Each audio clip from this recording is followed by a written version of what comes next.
Hello everyone, আসসালামু আলাইকুম। Welcome back to my YouTube channel the notebook blog. আজকে আপনাদের সাথে শেয়ার করব আমার আম্মুর হাতে তৈরি মজাদার ইলিশ পোলাও। যারা ইলিশ মাছের স্বাদ এবং গন্ধ ঠিক রেখে পারফেক্ট ইলিশ পোলাও তৈরি করতে চাচ্ছেন কিন্তু সঠিক রেসিপি পাচ্ছেন না, আজকের রেসিপি তাদের জন্য। চলুন রেসিপিটি শুরু করা যাক। প্রথমে দুটো ইলিশ মাছ নিয়ে নেওয়া হয়েছে, আর এখানে নিয়ে নেওয়া হয়েছে 1 প্যাকেট বাসমতি চাল। হাতের কাছে যেহেতু বাসমতি চাল ছিল, তাই ইলিশ পোলাও তৈরি করার জন্য এখানে বাসমতি চালটা ব্যবহার করা হয়েছে। আপনাদের হাতের কাছে যদি বাসমতি চাল না থাকে তাহলে আপনারা এখানে চিনি গুঁড়া চালটা ব্যবহার করতে পারেন। বাসমতি চাল দিয়ে পারফেক্ট ইলিশ পোলাও তৈরি করতে হলে প্রথমে বাসমতি চালটাকে ভালো করে পরিষ্কার করে ধুয়ে এরপর বাসমতি চালটা 10 মিনিট পানির মধ্যে ভিজিয়ে রাখতে হবে, তাহলে বাসমতি চালের ইলিশ পোলাও ঝরঝরে হবে। এখন প্যাকেট থেকে সম্পূর্ণ বাসমতি চাল একটা ছাঁকনির মধ্যে নিয়ে নেওয়া হচ্ছে। এরপর বাসমতি চালটা পরিষ্কার করে পানি দিয়ে ধুয়ে 10 মিনিটের জন্য ভিজিয়ে রাখা হবে। এরই মাঝে ইলিশ মাছগুলো পরিমাণ মতো কেটে পরিষ্কার করে ধুয়ে একটা বড় ট্রেতে নিয়ে নেওয়া হয়েছে। এখন ইলিশ মাছগুলোর মধ্যে 1 চামচ পরিমাণ লবণ দিয়ে দেওয়া হচ্ছে। এখন লবণটা প্রতিটি মাছের মধ্যে ভালো করে মেখে নেওয়া হচ্ছে হাতের সাহায্যে।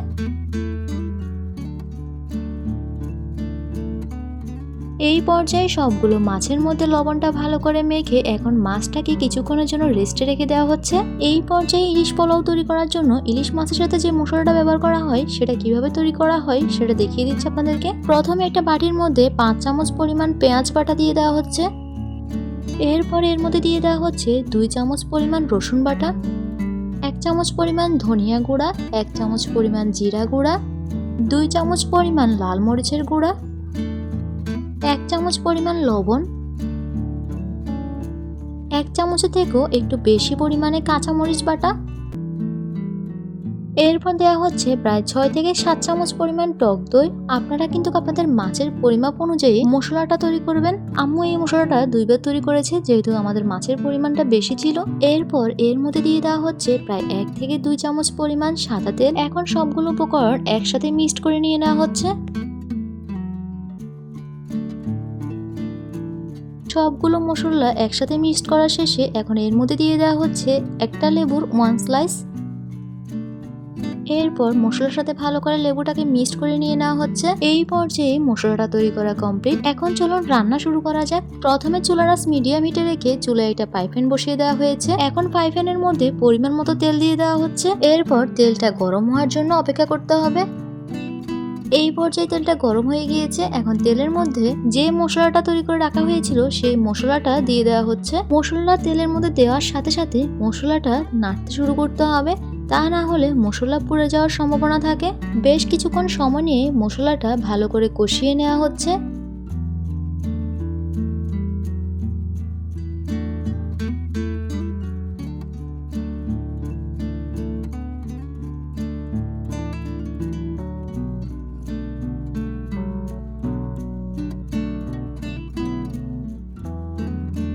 এর মধ্যে মশলাটা ভালোভাবে কষিয়ে নেওয়া কমপ্লিট। এখন মশলার মধ্যে আগে থেকে লবণ দিয়ে মেখে রাখা মাছের পিসগুলো দিয়ে দেওয়া হচ্ছে। মাছের পিসগুলো মশলার মধ্যে দিয়ে 5 মিনিট রান্না করার পরে এরপর মাছের পিসগুলো উল্টিয়ে দিতে হবে। এইভাবে কিছুক্ষণ পর পর মাছের পিসগুলো এপিট ওপিট করে দিতে হবে। আপনারা যদি এই রেসিপিটি পারফেক্ট ভাবে তৈরি করতে চান তাহলে পুরো রেসিপিটি না টেনে দেখতে হবে। রেসিপির প্রতিটি স্টেপ ফলো করে সম্পূর্ণ রেসিপিটি না টেনে দেখে যদি এই ইলিশ পোলাও তৈরি করেন তাহলে আপনাদের এই ইলিশ পোলাও খেতেও অনেক মজার হবে আর ইলিশ মাছের গন্ধ এবং স্বাদ অটুট থাকবে। এই পর্যায়ে ফ্রাই প্যানটা ঢাকনা দিয়ে ঢেকে ইলিশ মাছগুলো কিছুক্ষণ সময় নিয়ে রান্না করে নেওয়া হয়েছে। এখন ফ্রাই প্যান থেকে ঢাকনাটা সরিয়ে ইলিশ মাছগুলো এপিট ওপিট করে দেওয়া হচ্ছে।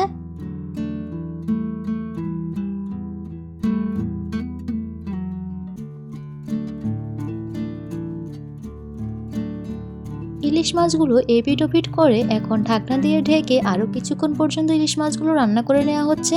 কিছুক্ষণ সময় নিয়ে রান্না করার পরে এই পর্যায়ে ফ্রাই প্যান থেকে ঢাকনাটা সরিয়ে নেওয়া হয়েছে। এই পর্যায়ে ইলিশ মাছগুলো রান্না করা কমপ্লিট। এখন এক এক করে প্রতিটি ইলিশ মাছ একটা ডিশের মধ্যে তুলে নেওয়া হচ্ছে।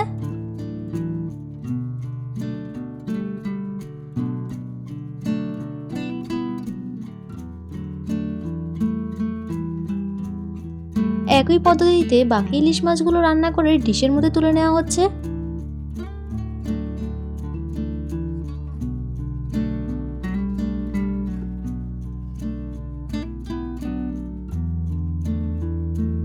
এই পর্যায়ে ইলিশ মাছগুলো একটা সাইডে সরিয়ে রেখে চুলায় একটা বড় পাইপেন বসিয়ে দেওয়া হয়েছে। এখন পাইপেনের মধ্যে পরিমাণ মতো সাদা তেল দিয়ে দেওয়া হচ্ছে। চুলার আঁচ মিডিয়াম হিটে রেখে তেলটা গরম হয়ে যাওয়া পর্যন্ত অপেক্ষা করতে হবে। তেলটা গরম হয়ে যাওয়ার পরে এখন এর মধ্যে দিয়ে দেওয়া হচ্ছে 1 কাপ পরিমাণ পেঁয়াজ কুচি। এখন পেঁয়াজ কুচিটা অনবরত নাড়তে হবে আর কালার আসা পর্যন্ত অপেক্ষা করতে হবে, অর্থাৎ এই পেঁয়াজ কুচিগুলো দিয়ে বেরেস্তা করে নেওয়া হচ্ছে। চুলার আঁচ মিডিয়াম হিটে রেখে পেঁয়াজটাকে ভেজে নিতে হবে, তা না হলে পেঁয়াজটা পুড়ে যাওয়ার সম্ভাবনা থাকবে আর বেরেস্তার কালারটা নষ্ট হয়ে যাওয়ার সম্ভাবনা থাকবে। চুলার আঁচ মিডিয়াম হিটে রেখে সময় নিয়ে পেঁয়াজটাকে ভেজে নেওয়া হচ্ছে। এই পর্যায়ে দেখুন পেঁয়াজের মধ্যে সুন্দর একটা কালার আসা শুরু করছে। এইভাবে পেঁয়াজটাকে সুন্দর একটা কালার আসা পর্যন্ত ভেজে নিতে হবে। এই পর্যায়ে পারফেক্ট ভাবে পেঁয়াজের বেরেস্তা তৈরি করা কমপ্লিট। এখন বেরেস্তাগুলো একটা প্লেটের মধ্যে তুলে নেওয়া হচ্ছে।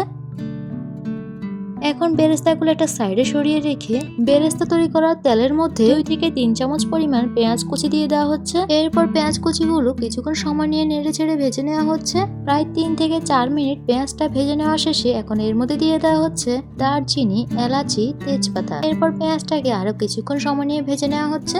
যারা আমার চ্যানেলে নতুন, আমার ভিডিওগুলো নতুন দেখছেন, এখন আমার চ্যানেলটি সাবস্ক্রাইব করেন নাই, তারা অবশ্যই আমার চ্যানেলটি সাবস্ক্রাইব করবেন, চ্যানেলের পাশে থাকা বেল আইকনটি অন করে দিবেন, তাহলে পরবর্তীতে নতুন নতুন ভিডিওগুলো আপনারা খুব সহজেই পেয়ে যাবেন। আর যারা সাবস্ক্রাইব করেছেন, চ্যানেলের পাশে আছেন, তাদেরকে অসংখ্য ধন্যবাদ। কিছুক্ষণ সময় নিয়ে পেঁয়াজটা ভাজার পরে যখন দেখবেন পেঁয়াজের কালার বাদামি কালার হয়ে এসেছে, তখন এর মধ্যে দিয়ে দিতে হবে আগে থেকে পরিষ্কার করে ধুয়ে ভিজিয়ে রাখা বাসমতি চাল। চালটা পাইপেনের মধ্যে দেওয়ার সাথে সাথে চালটাকে অনবরত নাড়তে হবে। চালটাকে অনবরত নাড়তে নাড়তে কিছুক্ষণ সময় নিয়ে চালটাকে তেলের মধ্যে এভাবে ভেজে নিতে হবে। চালটা সময় নিয়ে ভাজতে ভাজতে যখন দেখবেন চালের কালারটা চেঞ্জ হয়ে আসছে আর চাল থেকে সুন্দর একটা অ্যারোমা বের হচ্ছে, তখন বুঝে নেবেন চালটা ভেজে নেওয়া কমপ্লিট। এই পর্যায়ে চালটা পারফেক্ট ভাবে ভেজে নেওয়া কমপ্লিট। এখন মাছ তৈরি করা শেষে মাছের যে অবশিষ্ট মশলাটা ছিল, সেই মশলাটা এখন চালের সাথে দিয়ে দেওয়া হচ্ছে।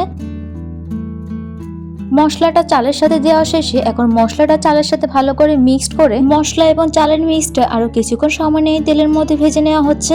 এতে করে ইলিশ মাছের ফ্লেভারটা পোলাওর মধ্যে খুব ভালোভাবে ছড়িয়ে যাবে। এই পর্যায়ে পোলাওটা খুব ভালোভাবে ভেজে নেওয়া হয়ে গিয়েছে। এখানে বাসমতি চালের পরিমাপ ছিল 1 কেজি, তাই আম্মু 1 কেজি বাসমতি চালের সাথে 2 লিটার পরিমাণ গরম পানি দিয়ে দিচ্ছে। আপনারা আপনাদের চালের পরিমাপ অনুযায়ী গরম পানির পরিমাপটা বাড়িয়ে কমিয়ে দিবেন।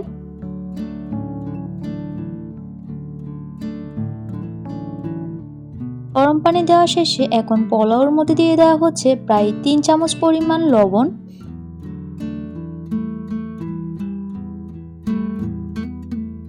এই পর্যায়ে লবণ দেওয়া শেষে এখন পোলাওর সাথে লবণটা মিক্সড করে নিয়ে নেওয়া হচ্ছে। পোলাওর মধ্যে লবণটা মিক্স করা শেষে এখন পাইপেনটা ঢাকনা দিয়ে ঢেকে দেওয়া হচ্ছে। কিছুক্ষণ সময় নিয়ে পোলাওটা রান্না করে নিতে হবে। এরই মাঝে ঢাকনাটা উল্টিয়ে কিছুক্ষণ পর পর পোলাওটা নেড়ে ছেড়ে দিতে হবে। চুলার আঁচ হাই হিটে রেখে যতক্ষণ পর্যন্ত পানিটা শুকিয়ে চালের গায়ে গায়ে লেগে আসছে ততক্ষণ পর্যন্ত অপেক্ষা করতে হবে। এই পর্যায়ে পানিটা শুকিয়ে চালের গায়ে লেগে লেগে আসছে। এই পর্যায়ে চালটা প্রায় 70% সেদ্ধ হয়ে গিয়েছে। এখন এই বাসমতি চাল থেকে প্রায় অর্ধেক পরিমাণ বাসমতি চাল যে পাইপেনে মাছটা রান্না করা হয়েছিল সেই পাইপেনে নিয়ে নেওয়া হচ্ছে।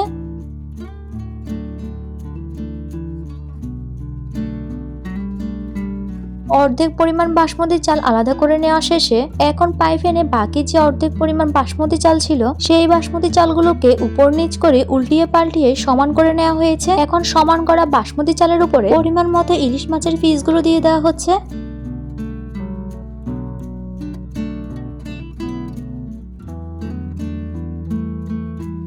এই পর্যায়ে পরিমাণ মতো ইলিশ মাছের পিসগুলো দিয়ে দেওয়া শেষে এখন এর উপরে পরিমাণ মতো পেঁয়াজ বেরেস্তা দিয়ে দেওয়া হচ্ছে। পেঁয়াজ বেরেস্তা দেওয়া শেষে এখন বাকি যে বাসমতি চালগুলো আলাদা করে রাখা হয়েছিল সেই বাসমতি চাল থেকে অর্ধেক পরিমাণ বাসমতি চাল দিয়ে মাছটাকে ঢেকে দিয়ে একটা লেয়ার তৈরি করে নেওয়া হচ্ছে।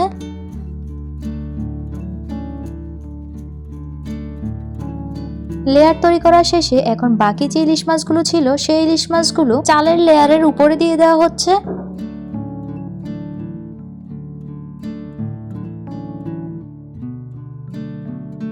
মাছ দেওয়া শেষে এখন মাছের মধ্যে যে তেলটা ছিল সেই তেলটাও দিয়ে দেওয়া হচ্ছে। এখন এর মধ্যে দিয়ে দেওয়া হচ্ছে পেঁয়াজ বেরেস্তা। বেরেস্তা দেওয়া শেষে এখন বাকি বাসমতি চালগুলো দিয়ে মাছগুলোকে ঢেকে দেওয়া হচ্ছে, অর্থাৎ দ্বিতীয় লেয়ারটা তৈরি করে দেওয়া হচ্ছে।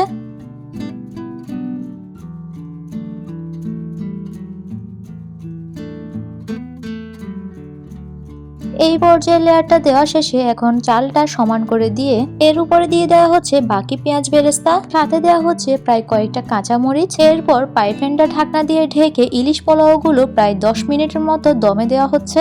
10 মিনিটের মধ্যে সবকিছুর ফ্লেভার পোলাওর মধ্যে ছড়িয়ে যাবে।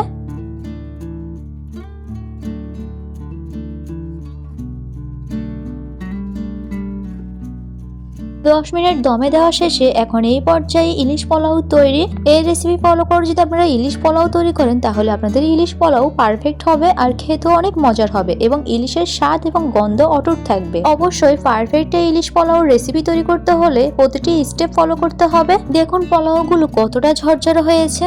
এই রেসিপি ফলো করে একবার হলো এই ইলিশ পোলাওটা তৈরি করে দেখবেন। আশা করব আপনাদের পরিবারের ছোট বড় সকলের খুবই ভালো লাগবে। আর এই ইলিশ পোলাও একবার যদি আপনি রান্না করে খান তাহলে আপনার বারবার খেতে ইচ্ছে করবে। এখন চলুন ইলিশ পোলাও সার্ভ করে দেখিয়ে দিচ্ছি আপনাদেরকে ইলিশ পোলাওর ফাইনাল ডেকোরেশন লুকটা। ইলিশ পোলাও আপনারা আপনাদের পছন্দ এবং সুবিধা অনুযায়ী পরিবেশন করতে পারেন। এখন আমি ইলিশ পোলাওর উপরে প্রায় কিছুটা পরিমাণে ধনিয়া পাতা কুচি দিয়ে দিচ্ছি ডেকোরেশনের জন্য। এখন আপনাদেরকে ইলিশ পোলাওর ফাইনাল লুকটা দেখিয়ে দিচ্ছি।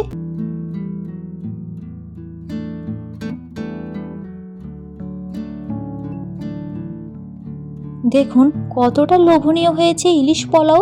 এই ইলিশ পোলাও রেসিপি সম্পূর্ণ আমার আম্মুর হাতের তৈরি। একবার হলো এই রেসিপিটি ট্রাই করবেন। আশা করব আপনাদের পরিবারের সকলের খুবই ভালো লাগবে। এই রেসিপি ট্রাই করলে আপনাদের ইলিশ পোলাও যেমন সুন্দর হবে ঠিক তেমনি পোলাওটা ঝরঝরে হবে আর ইলিশ পোলাওর মধ্যে ইলিশ মাছের ফ্লেভার এবং গন্ধটা অটুট থাকবে। এক কথায় এই ইলিশ পোলাও খেতে অসাধারণ হবে। আজকের ভিডিও এই পর্যন্ত। পরবর্তী ভিডিও দেখার জন্য আমন্ত্রণ রইল। ভিডিওর মধ্যে যদি কোনো ভুল ত্রুটি হয়ে থাকে তাহলে ক্ষমা দৃষ্টিতে দেখবেন। সবাই ভালো থাকবেন, সুস্থ থাকবেন। আল্লাহ হাফেজ।